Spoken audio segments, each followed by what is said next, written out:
Boa noite a todos, pessoal. Sejam bem-vindos à nossa quinta aula. Recapitulando um pouquinho sobre a aula passada que nós falamos referente à estação de monta, nós temos que é um período extremamente importante para que nós possamos estar alinhando o nosso acasalamento, lembrando dos períodos ideais lá, que a gente vai trabalhar aí de outubro até janeiro, nossa estação de monta. Hoje nós vamos falar um pouco sobre os sistemas de acasalamentos existentes. E esses sistemas de acasalamentos, são vários tipos, mas primeiro precisamos iniciar com o que seria o sistema de acasalamento.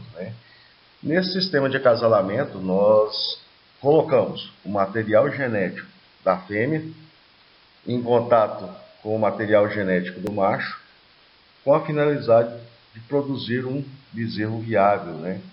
E nesse ponto nós temos alguns tipos de diferença, onde esses tipos de diferença são colocados principalmente. Nós temos o primeiro sistema de acasalamento, que é o de monta, e esse sistema divide-se em monta natural e monta controlada. Um outro sistema é o de inseminação artificial e um outro sistema é o inseminação artificial com tempo fixo. Nos próximos slides nós iremos falar o que é cada um desses sistemas. Começando aí pelo sistema de acasalamento conhecido como monta natural. Esse sistema é o mais simples de todos, é o mais utilizado no Brasil. É quando o macho e a fêmea eles realizam a cópula, ou seja, acasalam livremente. Nesse tipo de acasalamento não possui qualquer interferência do ser humano. E nós temos que ver as vantagens e desvantagens de cada processo desse.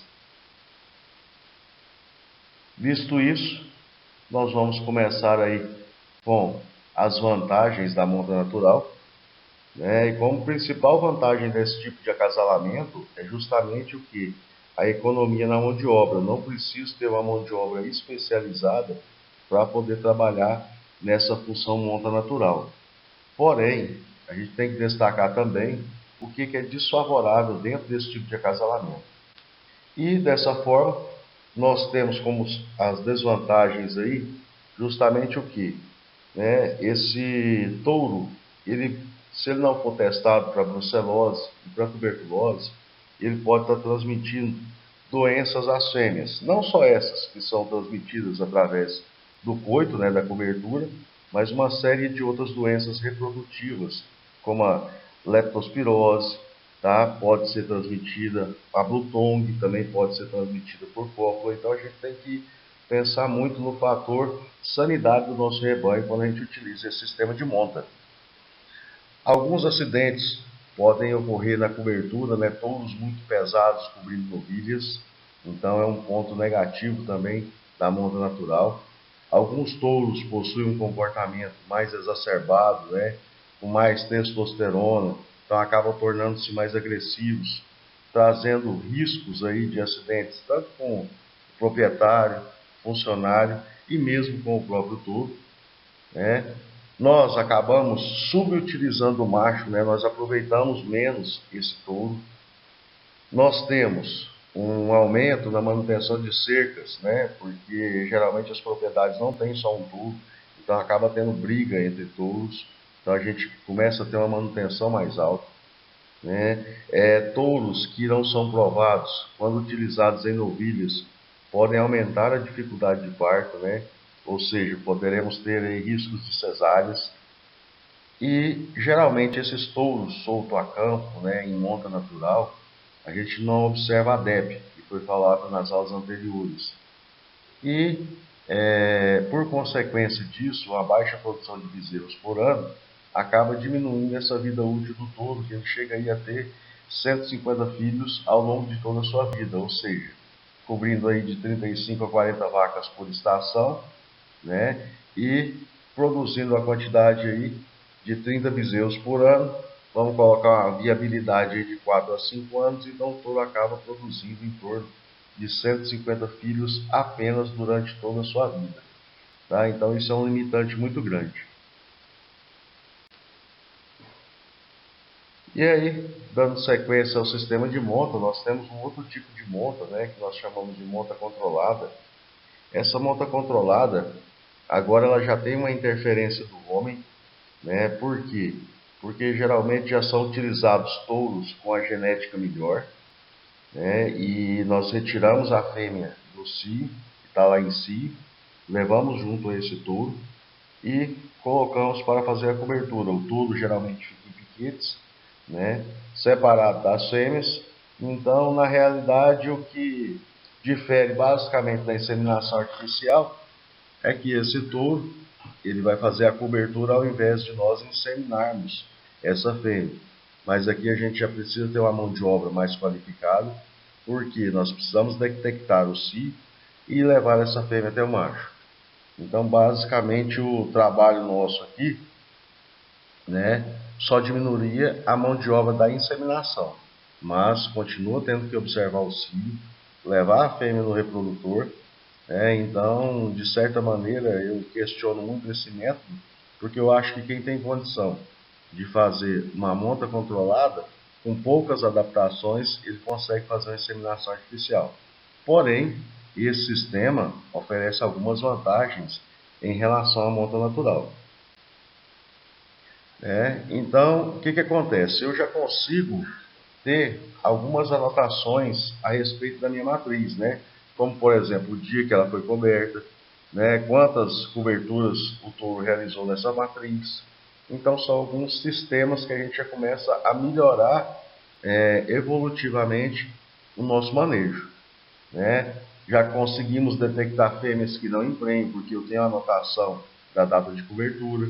Eu vou aumentar a vida útil do touro, porque ele não se desgasta procurando vaca em si, andando atrás de vaca, né? Nesse tipo de manejo, como o animal já fica sozinho, já recebe uma suplementação diferenciada, eu vou aumentar a vida útil do touro, né? Já vou evitar acidentes com o touro, porque essa monta geralmente ela é monitorada. Então a gente começa a melhorar o nosso manejo na monta controlada. Porém, deixo um parêntese aqui, porque eu acho que quem tem condição de fazer uma monta controlada, ele também pode realizar uma inseminação artificial, né? E isso aí vai nos permitir o quê? Ter um melhor aproveitamento dos reprodutores, né? Enquanto que na monta natural nós temos lá 35 bezerros por ano, nessa monta controlada nós podemos trabalhar até com 100 bezerros produzidos ao ano, tá? Então eu consigo potencializar essa cobertura desse touro. Então eu utilizo ele de maneira mais racional.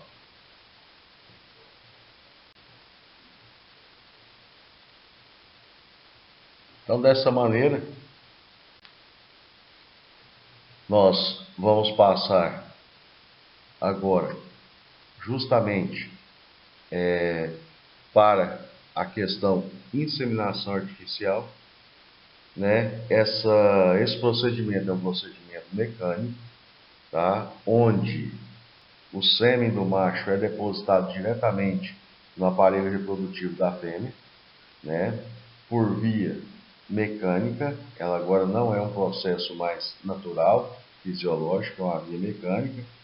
O procedimento é realizado por um inseminador, onde nós temos aí como principais vantagens, né? Eu vou melhorar geneticamente meu rebanho. Por que eu vou estar fazendo isso? Porque eu vou ter condição de escolher dentro de um catálogo de touros previamente selecionados, né?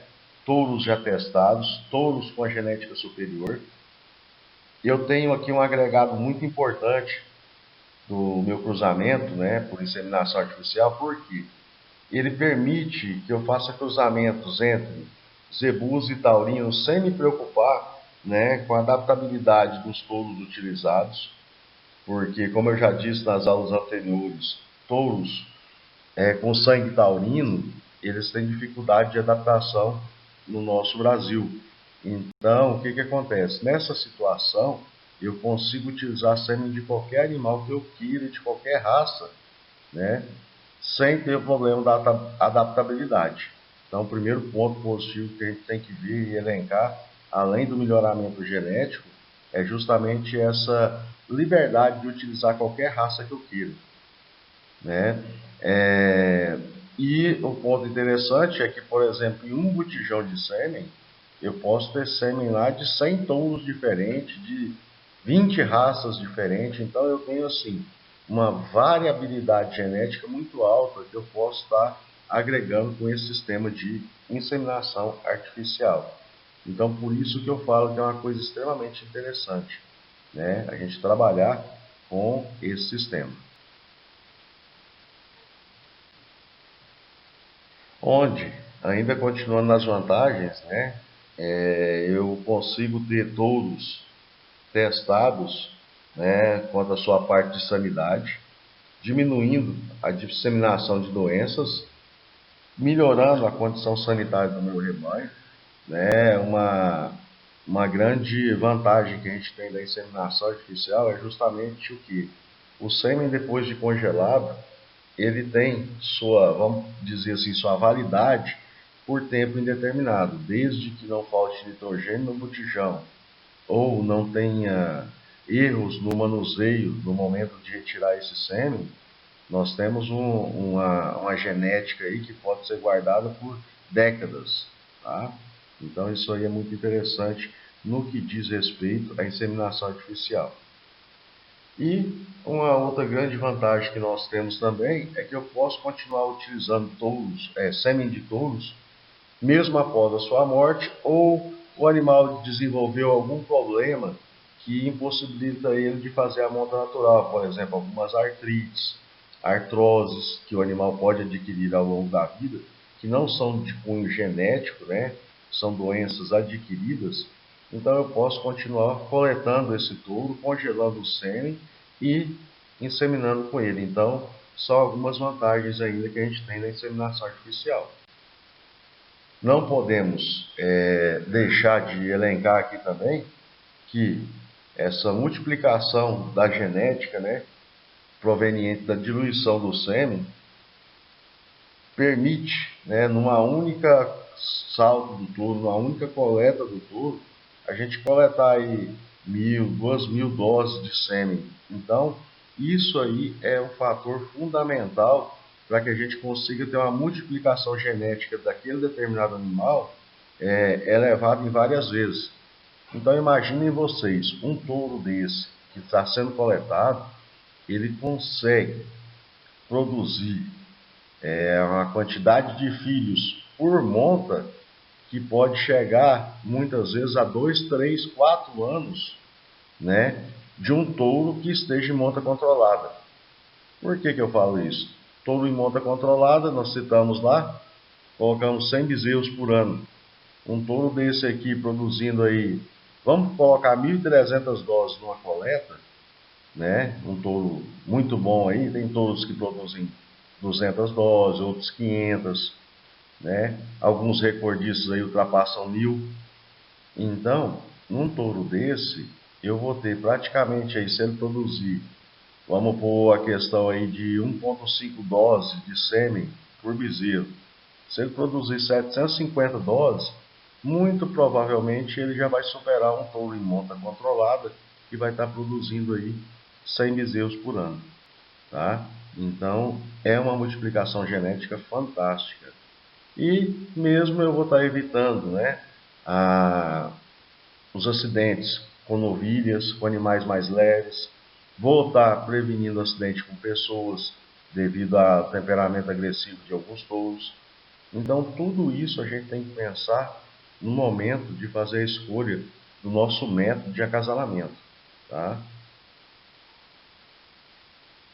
Dessa maneira, nós vamos conseguir estar fazendo a redução da dificuldade de parto, porque eu vou escolher touros que produzam bezerros mais leves ao parto e que tenham um ganho de peso bom até a sua desmama, né? Isso aí é um ponto fundamental da inseminação artificial, cortar os riscos de parto, né? Vamos conseguir melhorar de maneira ampla, né, o controle zootécnico do nosso rebanho.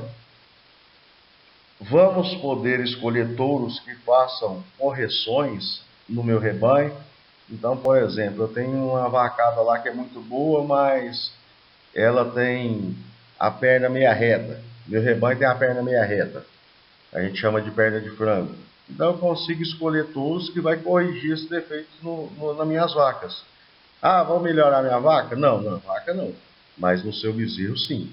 Então a gente consegue ter esses acasalamentos corretivos, né? Nós vamos ter o que nós chamamos aí de uma democratização do melhoramento genético. Por que eu falo em democratização do melhoramento genético? Ora, pessoal, nós vamos ter a possibilidade de adquirir sêmen aí de touros provados, de touros que vão estar melhorando o meu rebanho, na faixa de 25, 30 reais, né? De acordo com a raça, de acordo com o que eu quero, a linhagem que eu quero utilizar no meu rebanho.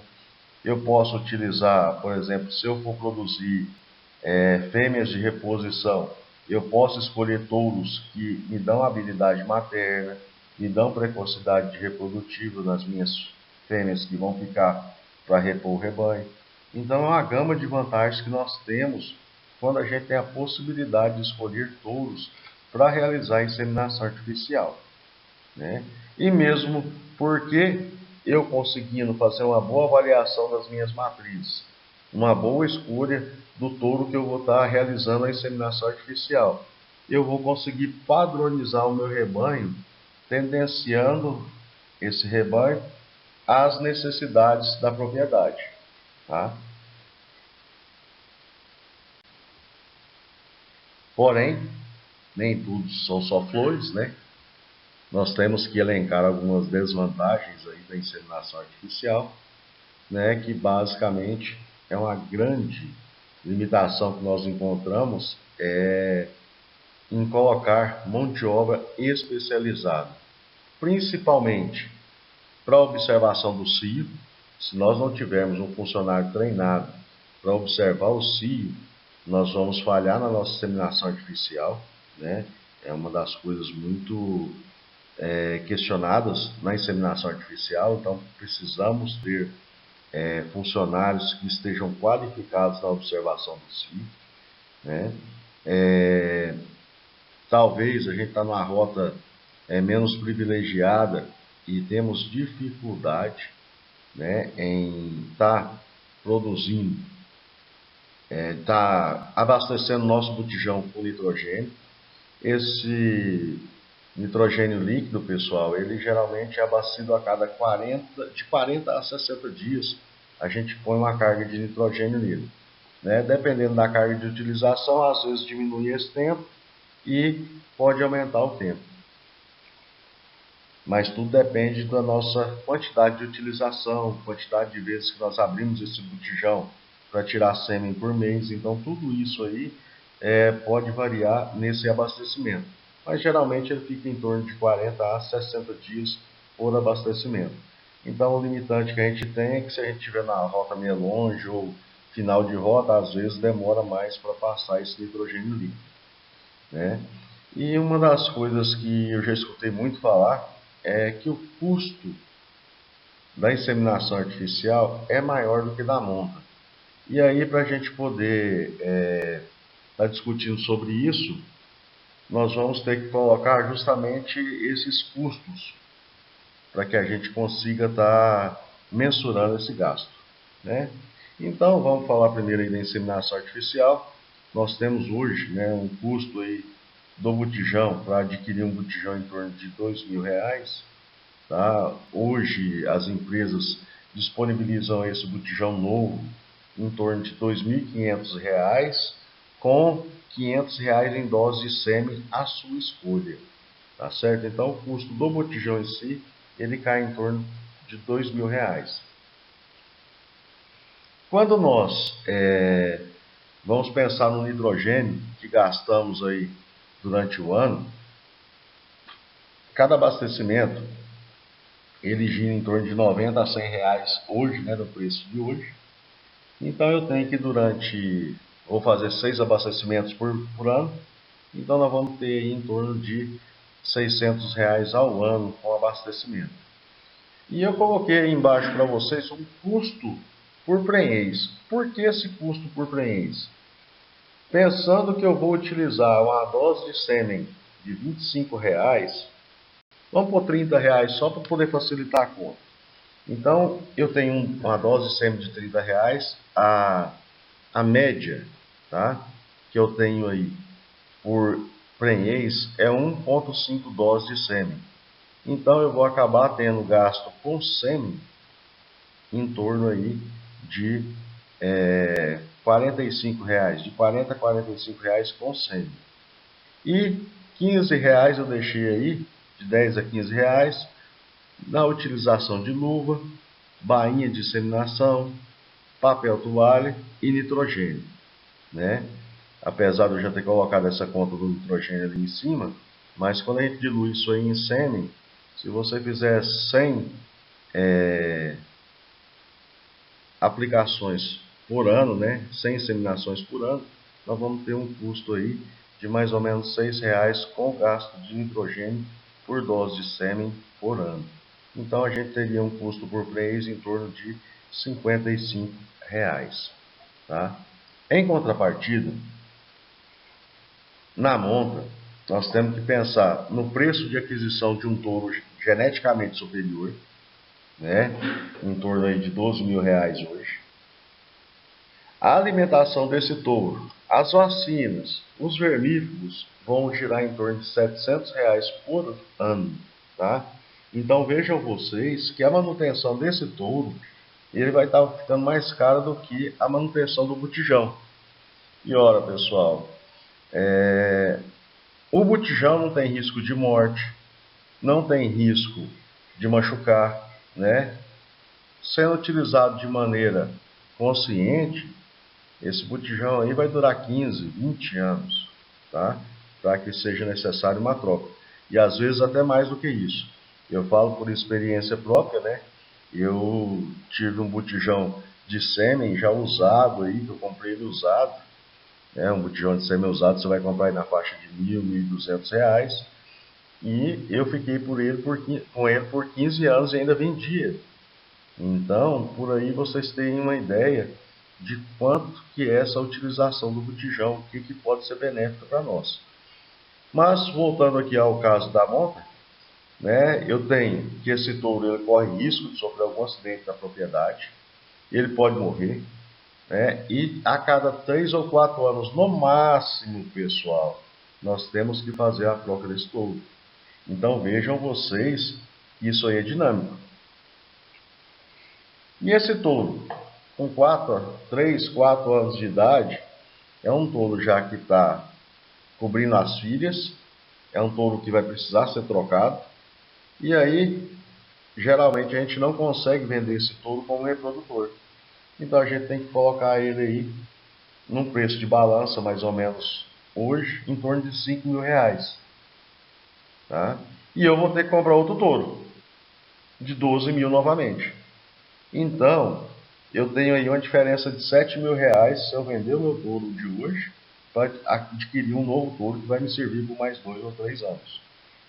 Então, pessoal, pensando que lá na monta natural, esse touro ele vai produzir em torno de 30 bezerros por ano, né? Ou seja, no final de 4 anos de cobertura, esse touro vai estar me produzindo 120 bezerros. Então, eu tenho a seguinte conta. R$ 700 que eu gasto com esse touro por ano, vezes 4 anos, eu vou ter R$ 2.800. Mais os 12 mil que eu fiz a primeira aquisição do touro, né? Então eu vou ter um valor total de 14.800. E isso pensando que não aconteceu nada com o meu touro está cobrindo bem durante 4 anos, não tendo nenhum fator externo que possa prejudicar esse acasalamento. Tá? Isso pensando na condição natural, tranquila e boa. Né? Então eu vou pegar esse valor de R$ 14.800 ao final de 4 anos que eu gastei com esse touro. Vou dividir pelos 120 bezerros produzidos. E olha só para quanto vai o meu custo por bezerro produzido, pessoal. Ele mais que dobra, então ele vai para R$ 123,33 por bezerro produzido da média de 4 anos. Tá? Então eu questiono muito essa questão, que a inseminação artificial é cara, por isso que eu não faço. Então, muito cuidado na hora de fazer essas avaliações. E, ora, pessoal, eu tenho que falar para vocês sem sombra de dúvida nenhuma. A qualidade do bezerro proveniente da inseminação artificial é muito maior do que o bezerro vindo de monta natural. Sem contar em todas as desvantagens que eu já citei anteriormente no item de monta natural. E aí, para a gente estar trabalhando com essa inseminação artificial, né, eu devo, aí, de maneira geral, preocupar justamente com o quê? Né? Com o meu rodeio, nós consideramos de rodeio, o que seria um rodeio? O rodeio seria o tempo que eu fico observando essas vacas para detectar o cio delas. Então, o ideal seriam 2 rodeios por dia, um pela manhã e o outro à tarde, tá certo? Onde, nesse rodeio, eu vou tirar as vacas que estão em cio pela manhã e vou inseminar à tarde. E o ponto fundamental, pessoal, para esse tipo de rodeio é o que? Eu vou pela manhã lá, 7h30 da manhã, eu vou olhar as vacas em si. Ah, já tem vaca em si, já 7h30 da manhã, está aceitando monta. Eu sei que essa vaca começou a aceitar a monta um pouco mais cedo. Então o ideal seria o quê? O ideal seria colocar essa vaca em observação, né? Junto com rufiões, eles podem ser machos ou fêmeas, né? Existem fêmeas que são fantásticas para detectar cio. Eu particularmente prefiro a fêmea rufiando do que o macho. O macho acaba brigando demais, o macho acaba tendo um temperamento agressivo, dependendo da raça selecionada para ser rufião. Então é de extrema importância que a gente observe bem esse cio.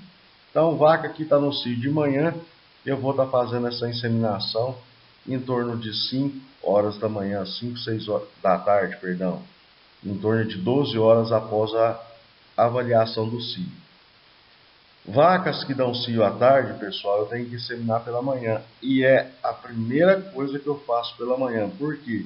Se eu vou olhar o cio 4 horas da tarde e a vaca já está em cio, então na hora que levantar, a primeira coisa que tem que fazer é inseminar essa vaca, para que a gente não perca o tempo do cio. Por quê? O sêmen tem uma vida útil até 72 horas no aparelho genital feminino. São quase 3 dias. Porém, ele vai diminuindo a sua qualidade a partir das 48 horas.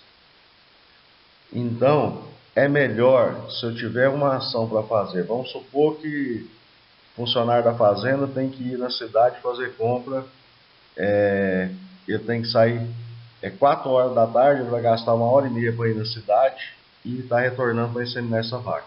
Então, é melhor ele inseminar a vaca mais cedo do que mais tarde. Por que disso? Porque o óvulo que ela produz tem uma vida útil somente de 6 horas, enquanto que o espermatozoide é 48 horas. Então, o peão tem que sair na hora do almoço.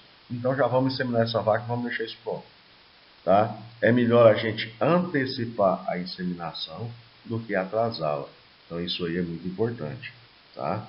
Então eu peço a vocês um cuidado especial nesse quesito.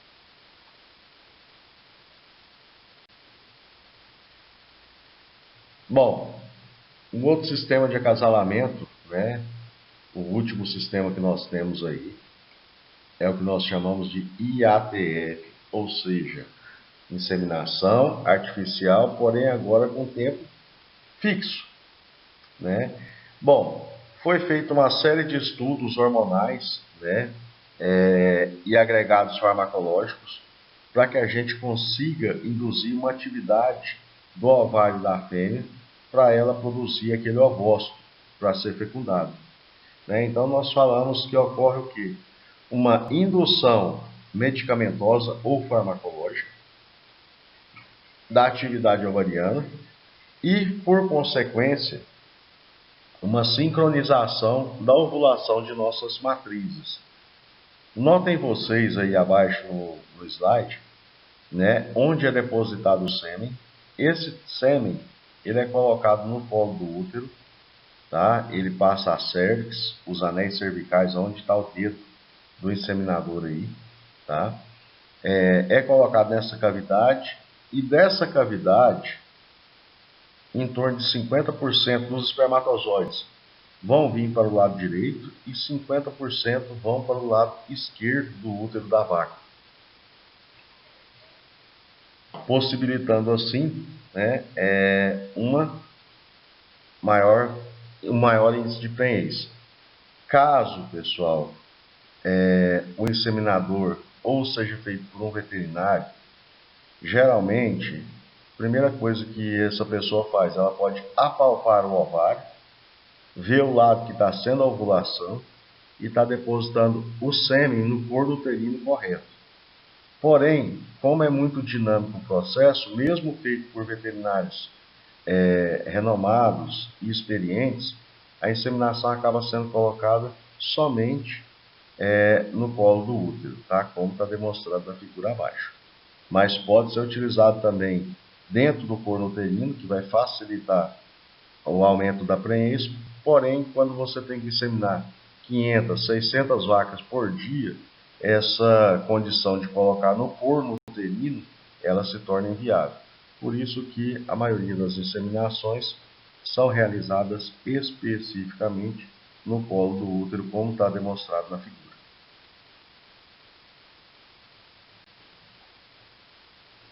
Bom, como principais vantagens da inseminação artificial com tempo fixo?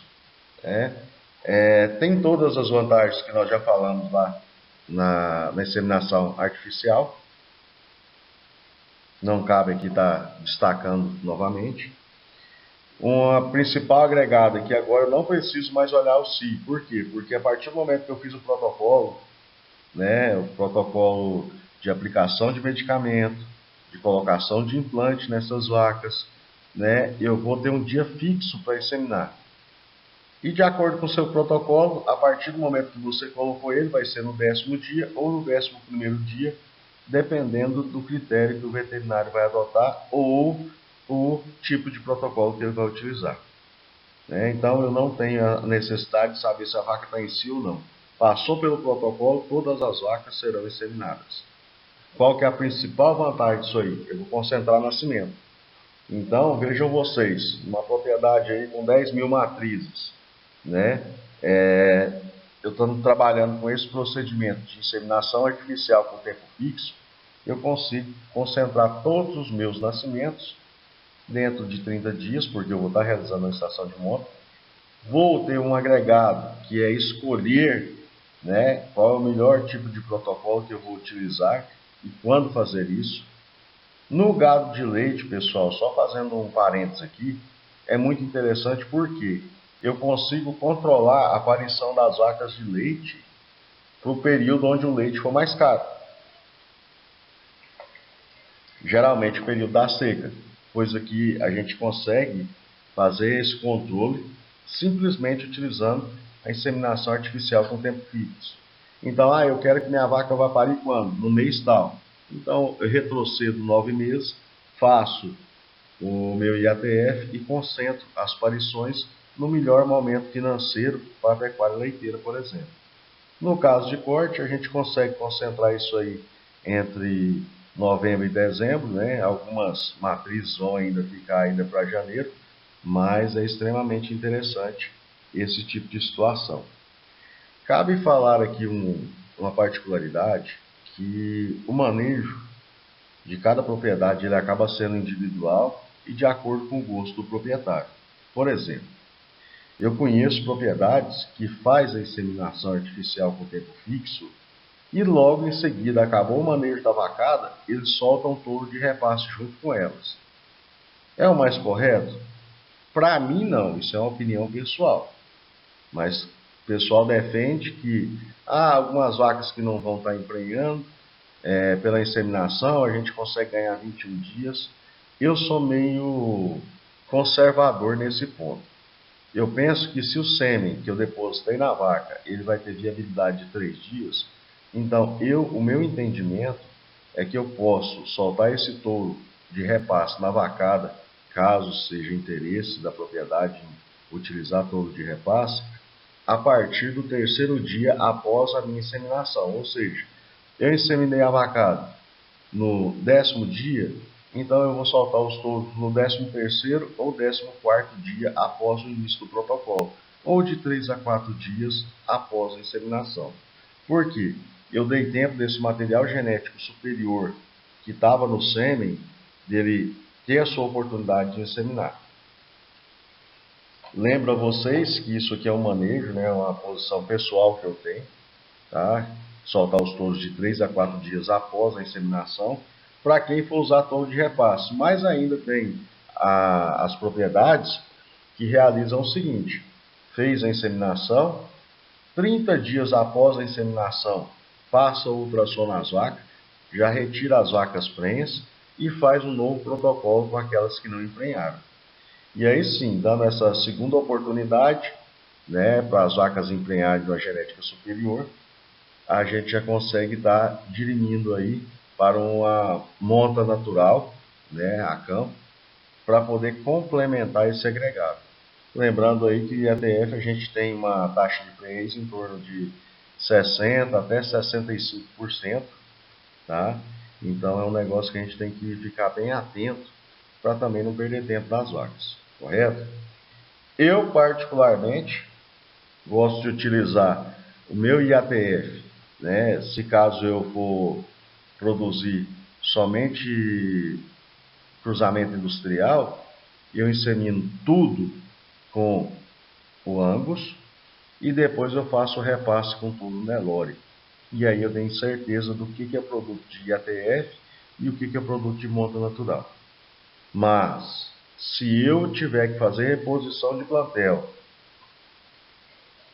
se eu tiver que produzir matrizes dentro da minha própria propriedade, o que eu costumo fazer? Separo ali 20% das vacas superiores, das melhores vacas, das vacas mais produtivas, insemino com Nelore, insemino o restante do plantel com um touro de origem europeia, né? Aqui na foto nós temos vendo aí bezerrada filho de Angus. Então eu consigo fazer essa vertente, reposição do meu plantel e cruzamento industrial, tudo na mesma inseminação, né? E o touro de repasse que eu elenco para vocês sempre, ou utilizar um touro Nelore, que tem uma adaptabilidade menor, ou utilizar uma raça sintética, né? Aí Brangus, Braford, Canchim, fica a quesito da escolha de cada propriedade. E aí, pessoal, quando a gente fala a respeito de IATF, existe uma grande limitação que é justamente o custo da prenhez, né, que vai estar trabalhando em torno aí de R$ 110 por prenhez. E isso, pessoal, o que consiste? Medicamento, serviço veterinário e uma taxa de concepção de 65%, né? Ou seja, nós vamos conseguir ter um aproveitamento do IATF de 65%. Em cada 100 matrizes, 65 vão ser provenientes desse tipo de acasalamento. Mas vejam bem, eu falei que é caro, que custa muito, mas se vocês lembrarem do nosso custo, alguns slides anteriores de quanto custa um bezerro produzido via monta natural, eu ainda falo que as vantagens são inúmeras, né? Então, você já imaginou num plantel aí de 10 mil vacas, você chegar aí e fazer aí 2 baterias de IATF, vai chegar um dia no pasto lá que vai ter 2 mil, 3 mil bezerros nascidos, né? Então, são coisas que a gente tem que pensar muito em potencializar o resultado. Volta atrás de uma aula que nós demos lá atrás, lá na primeira aula, falando sobre sistemas de extensão, né? Sistemas intensivos, semi-intensivos e extensivos. Lembrem vocês que nós gastamos mais no sistema intensivo porém a nossa taxa de retorno é maior. E aqui acontece a mesma coisa com a inseminação artificial com tempo fixo. O nosso gasto inicial é maior, mas o nosso agregado é melhor. Tá? Então, muito cuidado quando forem tomar essas decisões quanto ao tipo de acasalamento que vocês irão utilizar nos rebanhos. Correto, pessoal? Eu deixo aqui para vocês o meu abraço, né? Tenham um bom final de noite aí, né? Fiquem com Deus e até a nossa próxima aula.